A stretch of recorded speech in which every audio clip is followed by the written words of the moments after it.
আমার মরণ কালে আইসো নবী কিনারে,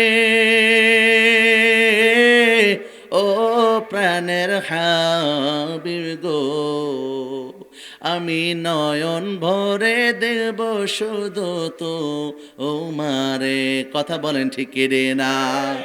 আমার মরণ কালে আইসো নবী কিনারে,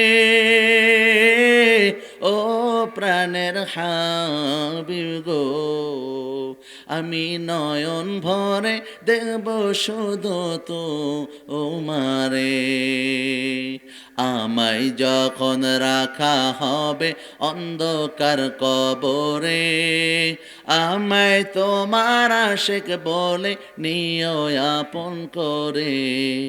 আমায় যখন রাখা হবে অন্ধকার কবরে, আমায় তোমার আশিক বলে নিও আপন করে।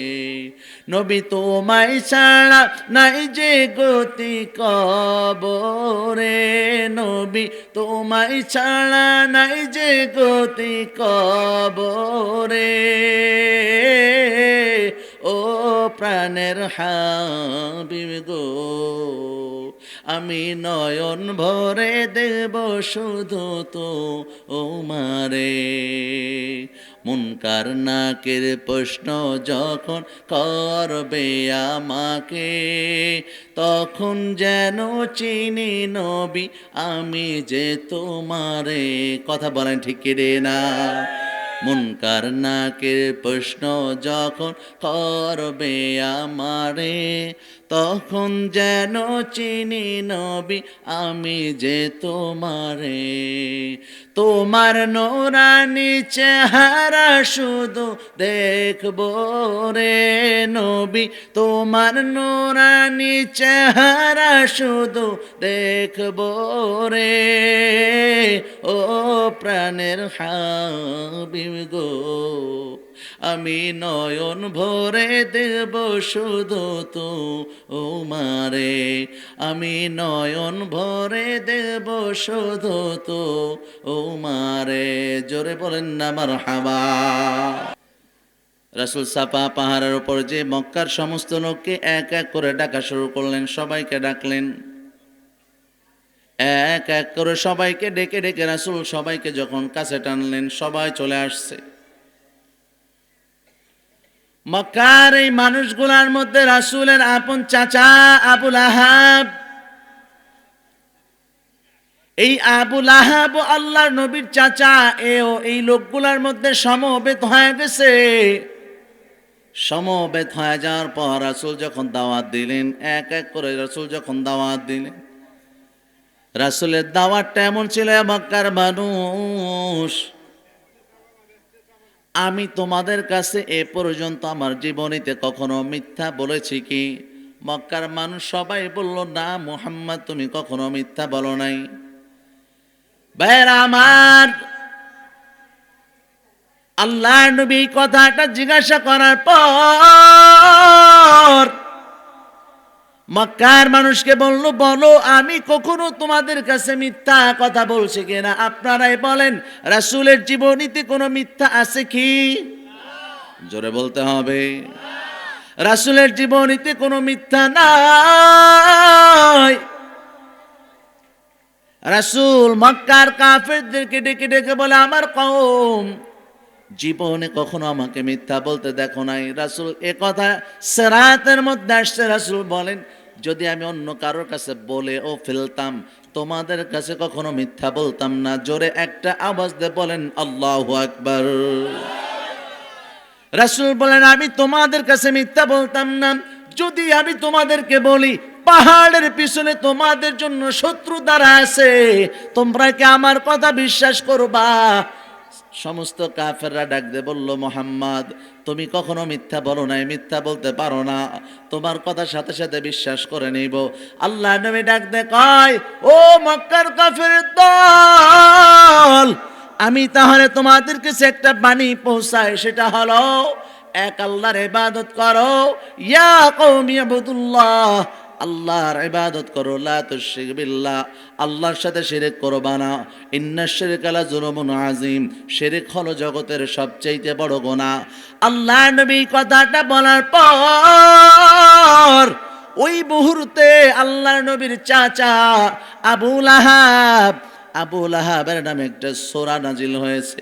এই সূরাটা আবু লাহাবের ব্যাপারে ভালো কোনো দিক না, বরঞ্চ আবু লাহাবের ব্যাপারে আল্লাহ তাআলা নিজেই বদদুয়া করেছে। আওয়াজ দিয়ে বলতে হবে নাউজুবিল্লাহ।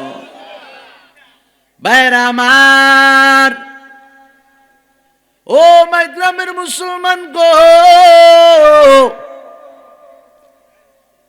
এই সূরাটা কেন নাজিল হলো?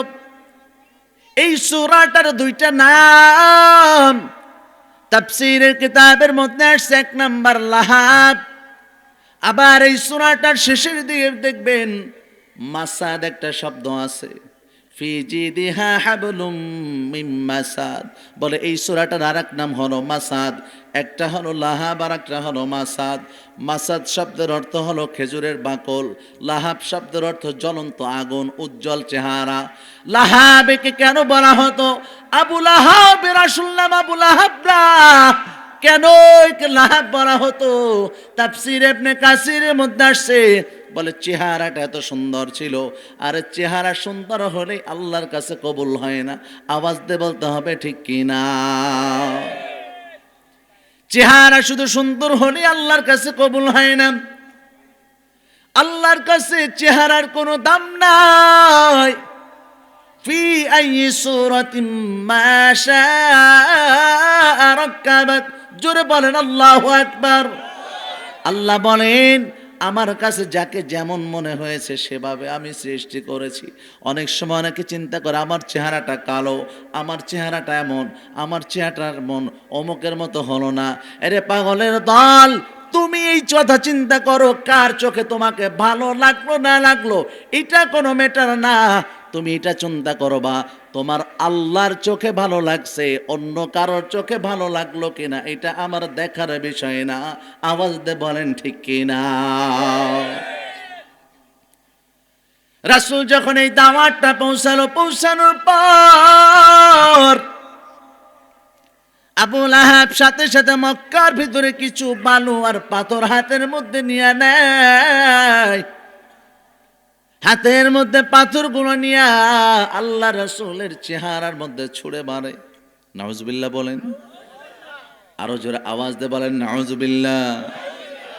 আপনাদের একটু আওয়াজটা চাই, একটা জোরে তাকবীর দেবেন। লিল্লাহে তাকবীর, লিল্লাহে তাকবীর।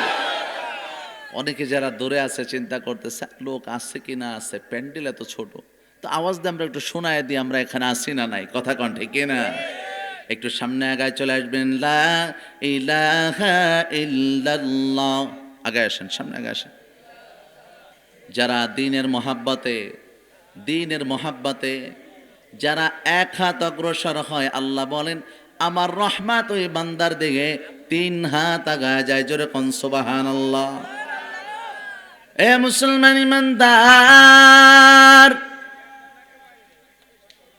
আবু লাহাব যখন হাতের মধ্যে ধুলা বালু নেয় রাসূলের চেহারা মধ্যে মারে, এত মানুষের সামনে আল্লাহর নবীকে অপমান করেছে। আওয়াজ দে বলো আমার আল্লাহ দেখছে কি দেখে নাই? আল্লাহ পাক রব্বুল আলামিন দেখছেন। সাথে সাথে আল্লাহ তাআলা আবু লাহাব আর একটা কথা বলে, মোহাম্মদ এমন একটা কথা বলছো, বাপদাদারা যে কাজ করছে এই কাজ এখন বাদ দিব। বাপদাদারা যেটা করছে এটা এখন বাদ দিতে কাও, নতুন জিনিস আবিষ্কার করতেছো। মোহাম্মদ তুমি ধ্বংস হও, তোমার পরিবারও ধ্বংস হোক। জোরে কোন নাউজুবিল্লাহ। আবু লাহাব দোয়া করছে। মক্কার কাফেরদের অবস্থা কি ছিল জানেন? তারা বলতো যে বাপদাদাই যেটা করছে আমরাও সেটাই করব।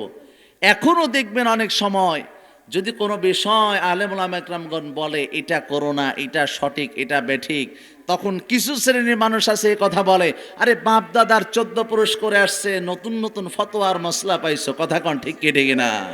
বুঝতে হবে জাতীয় কথা যারা বলে তারা আবু জাহাল আবু লাহাবের বংশধর। কথা বলো ঠিক কিনা? খবরদার আলেমদের উপরে মাস্তানি করতে যাবা না, যেটা বলে সেটা মেনে নাও। হেদায়েত দেওয়ার মালিক কে? নাজাত দেওয়ার মালিক কে? মেনে নেওয়া যাবে তো ইনশাআল্লাহ? বালু ছিটাইয়া দিছে। ভাইরা আমার, সাথে সাথে আল্লাহ তাআলা সূরা নাজিল করে দিয়েছেন, তাব্বাত ইয়াদা আবি লাহাবিন ওয়া তাব মা আগনা আনহু মালুহু ওয়া মা কাসাব। একটা আওয়াজ দিয়ে বলেন আল্লাহু আকবার। ভাইরা আমার, আল্লাহ নবীর ব্যাপারে যখন এই আওয়াজটা দিল, আল্লাহ তাআলা নিজে ডাক দিয়ে আবু লাহাব, রাসূলের উপরে তুই হাত উঠালে আমি আল্লাহ নিজে আয়াত নাজিল করে দিলাম তোর বিরুদ্ধে। আবু লাহাব, আল্লাহ তাআলা বলেন ধ্বংস হোক আবু লাহাব, ধ্বংস হোক আবু লাহাবের দুইটা হাত। জোরে বলতে হবে নাউযুবিল্লাহ। ভাইরা আমার, আল্লাহ তাআলা আয়াত নাজিল করে দেওয়ার পর তাব্বাত ইয়াদা আবি লাহাবিন ওয়া তাব,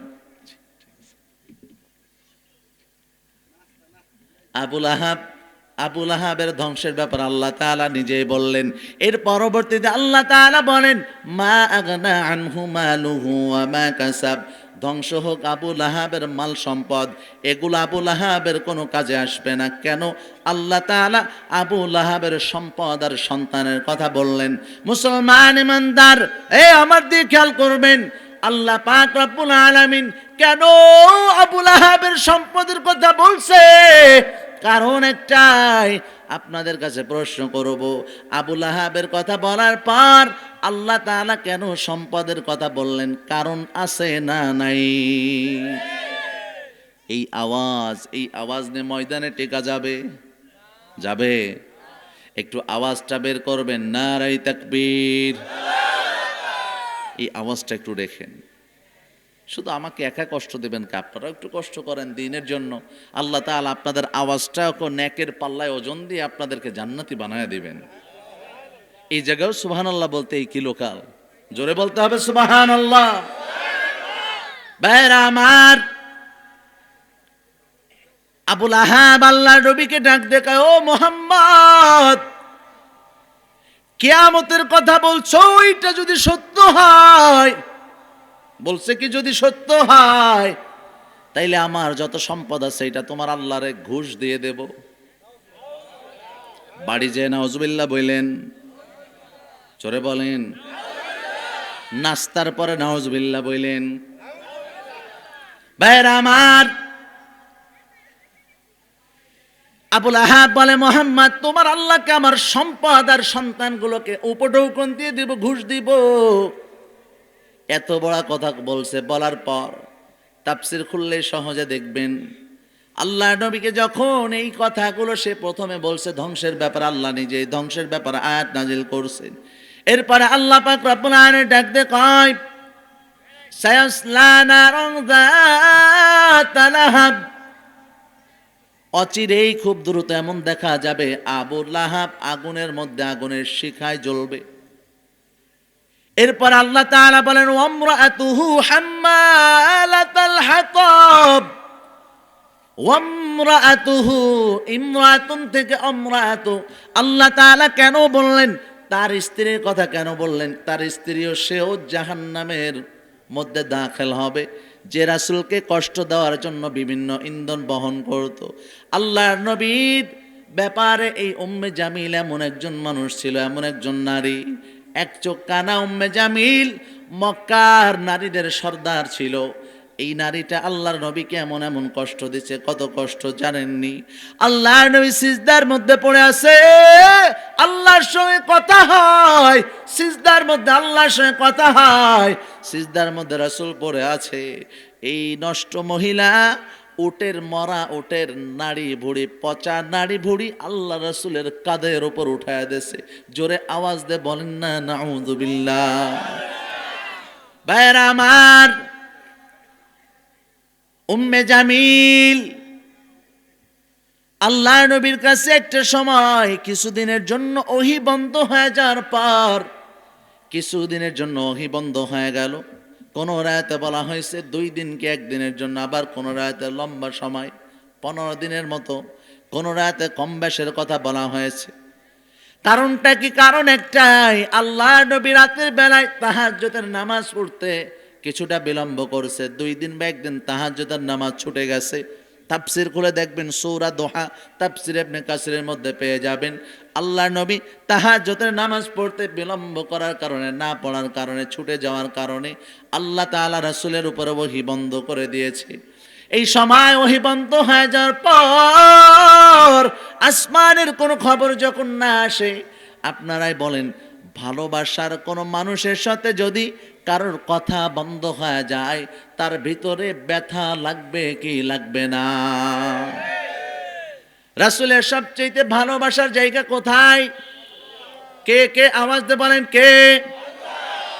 আল্লাহ নবী মালিকের সঙ্গে যখন কথা বন্ধ হয়ে গেছে, কথা বন্ধ হওয়ার পর নবী আমার কান্না করে আর কান্না করে আর ভেঙে পড়ে। মক্কার অনেক কাফেররা এসে কয়, ও মুহাম্মদ, তুমি যারে আল্লাহ বলো, তোমার আল্লাহ তোমারে ভুলে গেছে। নাউজুবিল্লাহ বলেন। আল্লাহ নবী আরো কান্না করে। এই উম্মে জামিল তখন এসে আল্লাহ নবীকে কি বলে জানেন? উম্মে জামিল আয়েশা কয়, মুহাম্মদ, তোমার কাছে যে শয়তানের বাণী আসতো এটা কি বন্ধ হয়ে গেছে? এত বড় জঘন্য কথা উম্মে জামিল আল্লাহ নবীকে বলার পর রাসূল আরো কান্না করে আর বলে, আল্লাহ, এত বড় জঘন্য কথা আল্লাহ নবীকে এত কষ্ট দিয়েছে, এই জন্য আল্লাহ অ্যাড করে দিয়েছে এটাও অতি সত্বর জাহান্নামী হয়ে যাবে, জাহান্নামের মধ্যে জ্বলবে। এই সূরাটার মধ্যে, সূরার তাফসীরের মধ্যে আসছে, কোরআনের মধ্যে যে সূরা নাজিল হয়েছে, আয়াতগুলো আপনাদের কাছে প্রশ্ন করব, এই আয়াতগুলোকে বাংলায় না আরবিতে নাজিল হয়েছে? আর জোরে বলেন। আরবিতে। মক্কার মানুষ আরবি জানে কি জানে না? জোরে বলতে হবে। মক্কার মানুষ যখন আরবি জানেই, আল্লাহ রাসূল যে আয়াতগুলো পড়েছেন, এই আয়াতগুলা তাব্বাত ইয়াদা আবি লাহাবি ওয়া তাব, এটা আবু লাহাবের পরিবার যারা আছে তাদের বিপক্ষে গেছে কি যায় নাই? এটা যখন বুঝছে, বোঝার পর এই সূরার তাফসীরের মধ্যে আসছে, এই সূরাটার তাফসীরের মধ্যে আসছে আল্লাহর নবীর শ্বশুর এবং সবচাইতে কাছের বন্ধু আবু বকর আম্মা জান আয়েশাকে ডাক দিয়ে কয়, আয়েশা, এমন একদিন ছিল যেই দিন আমি আল্লাহ রাসূলের পাশে বসে আছি, আমার বন্ধুর পাশে বসে আছি, উম্মে জামিল দৌড়ে আসছে, হাতের মধ্যে একটা পাথর আনছে। এই সূরাটা যখন নাজিল হয়েছে, উম্মে জামিল আসছে, আসার পর উম্মে জামিল আয়েশা কয়, এ আবু বকর, কয় মুহাম্মদ তো আমার পাশের মধ্যে বসে আছে, কিন্তু উম্মে জামিল এসে ডাক দিয়ে কয়, এ আবু বকর, তোমার বন্ধু মুহাম্মদ কই? তোমার বন্ধু মুহাম্মদ কয়, আমি তো অবাক হয়ে গেলাম, রাসূল তো আমার পাশে দাঁড়ায় দাঁড়ায় নামাজ পড়তেছে, রাসূল আমার পাশে দাঁড়ায় দাঁড়ায় তাসবিহ তাহলিল করতেছে, বসে বসে আল্লাহর ধ্যানের মধ্যে মগ্ন আছে, তাইলে উম্মে জামিল কেন দেখে না? বলে এই সময়টা রাসূল একটা আয়াত তেলাওয়াত করতেছিল, আয়াতটা ছিল কোরআনের। আল্লাহ তাআলা বলেন, ওয়া ইযা ক্বরাতাল কুরআনা জাআলনা বাইনাকা ওয়া বাইনাল্লাযিনা লা ইউমিনুনা বিল আখিরাতি হিজাবাম মাসতুরা। জোরে বলতে হবে আল্লাহু আকবার। এই কালামে জিন্দা কুরআনে হাকিম, হিকমতে উলায়া সালাসতু কাদিম, জামিউল ইলমি ফিল কুরআনে হাকিম, তাকাসারাত আন ওয়া আফহামুর রিজালিন। বেরামার আল্লাহর নবী এমন একজন নবী, এই আয়াতের মধ্যে আল্লাহ তাআলা ডাক দিয়ে কয়, ও মুমিনের দল, যারা আখিরাতে বিশ্বাস করে না, আর যারা আখিরাতে বিশ্বাস করে তাদের মধ্যে যখন শত্রুতা শুরু হয়ে যায়, যখন আমার দুর্বল ইমানদার বান্দার দিকে আগায় আসে, আমি আল্লাহ এই মুমিন আর বেঈমানের মাঝে পর্দা টেনে দেই, তারা তাদের চোখে এটা আর দেখতে পায় না। জোরে কোন সুবহানাল্লাহ। ভাইরা আমার, এ মুসলমান ইমানদার গো, কত দামি নবী, এমন একজন নবী আমরা পাইছি উম্মতের জন্য। রাসূল আমাদের কত মহাব্বত করেন। এই রাসূলকে আমাদের অন্তরে রাখা দরকার আছে না নাই? জোরে বলেন আছে না নাই? জীবন চলে যাবে আল্লাহ রাসূলের ইজ্জত নিয়ে যদি কেউ কটাক্ষ করে, এমন নাস্তিককে আমরা ছেড়ে দিতে পারি না। কথা কন ঠিক কিনা? তুমি অন্তরে, তুমি নয়নে, তুমি জীবনে, তুমি মরণে, ও প্রাণের নবী গো। কথা বলেন ঠিক কি না? তুমি অন্তরে, তুমি নয়নে, তুমি জীবনে, তুমি মরণে, ও প্রাণের নবী রে। জোরে আওয়াজ দে বলেন মারহাবা।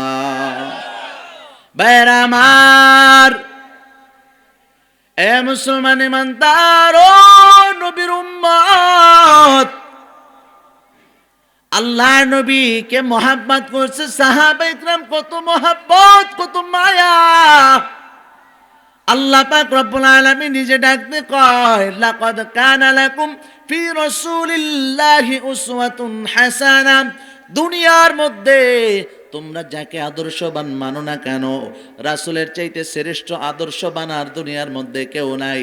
রাসূলের সম্মানের চাইতে, রাসূলের চরিত্র চাইতে দুনিয়ায় আর শ্রেষ্ঠ কোনো চরিত্র নাই।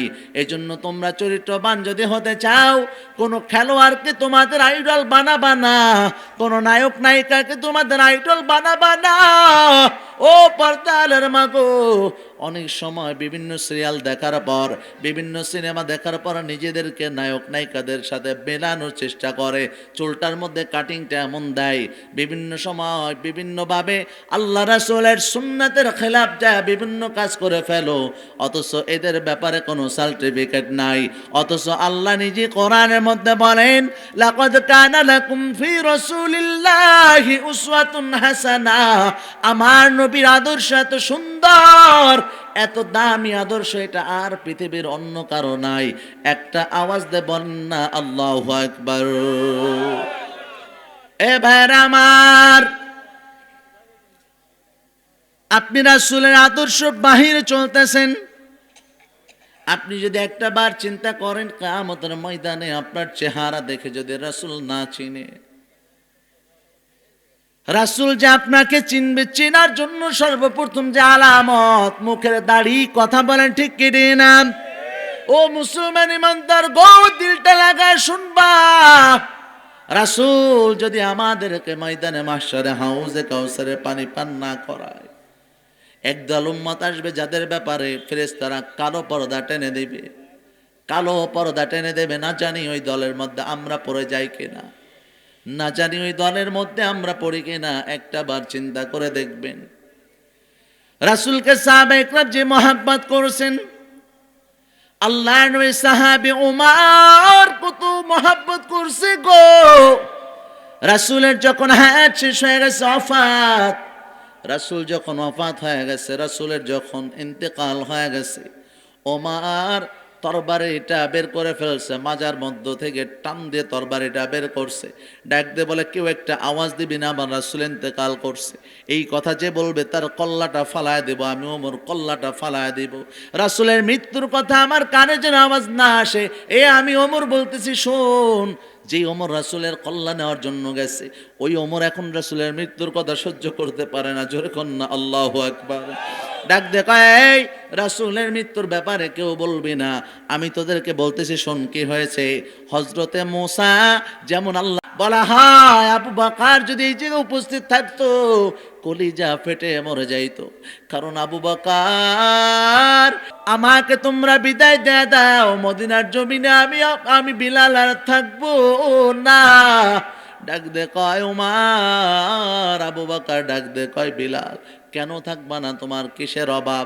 ডাক দে কয়, আমার যে অভাব এটা তোমরা পূরণ করতে পারবা না। আবু বকর ওমর ডাক দে কয়, তুমি তো আল্লাহ রাসূলের নিযুক্ত করা মুয়াজ্জিন, আমাদেরকে বলো বাইতুল মাল থেকে তোমাকে মাল দিয়ে দেওয়া হবে, যা চাও তাই দিয়ে দেওয়া হবে। আবু বকর ওমরকে ডাক দে কয়, আবু বকর ওমর, আমার যে অভাব এটা মাল দিয়ে পূরণ হবে না। আমি যখন আজানটা দিয়ে যখন রাসূলের রওজার দিয়ে তাকাই, আমি বিলালের কলিজাটা ফেটে ফেটে কান্না আসে। আমি বিলাল আর সহ্য করতে পারি না, রাসূলের মোহাব্বতে নিজে কার ধরে রাখতে পারি না। একটা আওয়াজ দিয়ে বলেন আল্লাহু আকবার। ভাইরা আমার,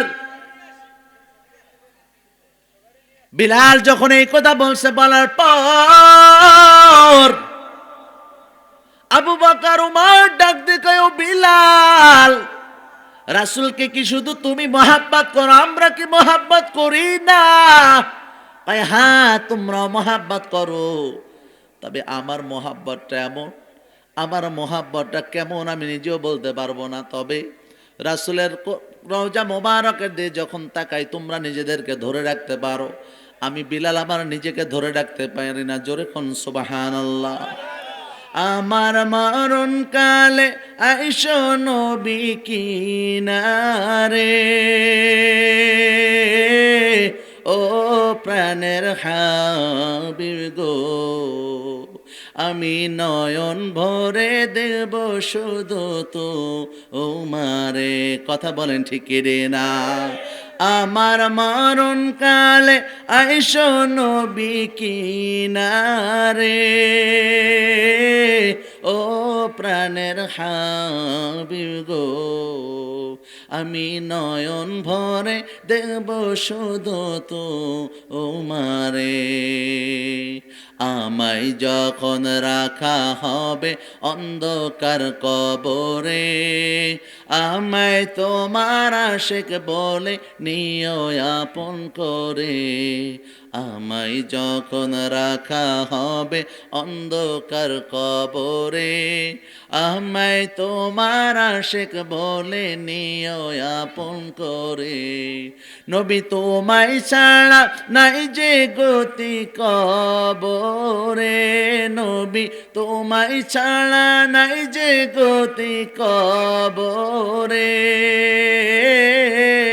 ও প্রাণের হাবিব গো, আমি নয়ন ভরে দেব শুধু তো ও মারে। মুনকার নাকির প্রশ্ন যখন করবে আমাকে, তখন যেন চিনি নবী আমি যে তোমারে। কথা বলেন ঠিক রে না? মুনকার নাকির প্রশ্ন যখন করবে আমারে, তখন যেন চিনি নবী আমি যে তোমারে। তোমার নূরানি চেহারা শুধু দেখবো রে নবী, তোমার নূরানি চেহারা শুধু দেখবো রে, ও প্রাণের হাবিব গো, আমি নয়ন ভরে দেব শুধু তো ও মারে। আমি নয়ন ভরে দেব শুধু তো ও মারে। জোরে বলেন না মারহাবা। ভাইরা আমার, বেশি বেশি দুরূদের আমল করবা, বেশি বেশি দুরূদের আমল করো। আল্লাহ রাসূলকে যদি স্বপ্নের মাধ্যমে যদি কেউ একবার দেখে নেয়, আল্লাহ পাক রব্বুল আলামিন ওই বান্দার জন্য জাহান্নাম হারাম করে দেয়, জান্নাত ওয়াজিব করে দেয়। জোরে কোন সুবহানাল্লাহ। বিলাল ছোট্ট একটা গাঠুরি নিয়ে আসার পর ওমরকে যখন এই কথা বলল, আবু বকরকে বলার পর চুপ হয়ে গেছে। ওমর নিজে নিজে রাসূলের শানে, রাসূলের নামে নিজে নিজে নিজে নিজে কবিতা পড়ে আর মক্কা ছেড়ে চলে যায়। যখন বিলাল চলে যায়, লম্বা সময় পার হয়ে গেছে, একটা মাস, কোন রাতে বলা হয় 1.5 মাস পার হয়ে গেছে। হ্যাঁ, এমন একজন বিলাল, রাসূল এমন একজন মানুষ ছিল, রাসূলের কাছে যদি সাহাবা ইকরাম কোনো আরজ পেশ করতেন, কোনো বিষয় যদি বলতেন, রাসূল জনসমর্থনটাকে রাসূল বেশি প্রাধান্য দিতেন। সাহাবা ইকরাম এসে কয়, ইয়া রাসূলুল্লাহ, ইয়া হাবিবাল্লাহ, আপনার সাহাবী বিলাল যে আজানটা দেয়, আজানটা স্পষ্ট না। কারণ এই বিলালের স্পষ্ট না থাকার কারণে কাফেররা যখন নির্যাতন করেছে, বিলালের জিহ্বার মধ্যে গরম রড ঢুকাইছে, যার কারণে আজানটা স্পষ্ট হয় না। আমরা চিন্তা করি সুন্দর জবানে সুন্দর কণ্ঠে যদি আজান দেয়, এটাই মনে হয় সবচেয়ে দামি দামি আজান। আরে অনেক মানুষের কণ্ঠ নাই, কণ্ঠ না থাকতে পারে, চেহারাটা সুন্দর না, চেহারা না থাকতে পারে, কিন্তু ইখলাসের সাথে যদি কেউ আজান দেয় আর বয়ান করে আর কথা বলে, ইখলাসের সাথে সুর লাগে না, বলে আল্লাহর কাছে হাজার দামি সুরওয়ালা আর কণ্ঠওয়ালার চাইতে ইখলাসওয়ালার দাম অনেক বেশি। কথা কন ঠিক কিনা? ভাইরা আমার, অনেক সময় আমরা চিন্তা করি যারা অনেক সুন্দর করে কণ্ঠ বোঝায়, কণ্ঠ দিয়ে কথা কয়, এরাই মনে হয় অনেক বড় মাপের আলেম, এরাই মনে হয় অনেক বড় মাপের আল্লাহওয়ালা। আর ব্যাপারটা এমন না, কারণ কণ্ঠ তো এটা আল্লাহর নেয়ামত, আল্লাহর দান। কথা কোন ঠিক কি ঠিক না? ভাইরা আমার, বিলালের অবস্থা এমন ছিল, আজান দেওয়ার পর রাসূল চেঞ্জ করে দিলেন। রাসূলের নিজের মনের আকাঙ্ক্ষা ছিল না যে বিলালকে সরায়া দিবে। সাহাবীদের কথা শুনে সরায় দেওয়ার পর ফজরের আজান দিছে, পরবর্তী দিনে ফজর আজান হয়ে যায়, কিন্তু আল্লাহ পাক রব্বুল আলামিন এই আজানটা ঠিকই হয়েছে। সকাল আর হয় না, রাতটা আর ভোর হয় না, আটকায় দিছে, যেটা দুনিয়ার কেউ পারে না। পারে কে? আর একটা আওয়াজ দিয়ে বলেন, পারে কে? জিব্রাইল আমিন আসছে, এসে বলে, ইয়া রাসূলুল্লাহ, ইয়া হাবিবাল্লাহ, আজকে ফজর আজান কি হবে না? রাসূল বলেন, তো ফজর আজান তো হয়েছে। রাসূল বুঝে ফেললেন। জিব্রাইল আমিন বলেন, না, ফজর আজান হয় নাই, আল্লাহ তাআলা আমাকে নিজেই পাঠিয়ে দিচ্ছে। আমি আল্লাহ, আমার কাছে আজান পৌঁছাই নাই, বিলালের আজান আমার কাছে আসে নাই। আল্লাহু আকবার বলেন। আল্লাহর নবীকে যখন এই কথা বলা হলো, বলার পর জিব্রাইল আমিন ডাক দিয়ে কয়, ও মুহাম্মদ গো, বিলাল যতক্ষণ পর্যন্ত আজান না দিবে তাকে বাদ দিয়ে দিয়েছেন, কিন্তু রাতের বেলায় আল্লাহর কাছে কত কান্না করেছে আপনি জানেন না।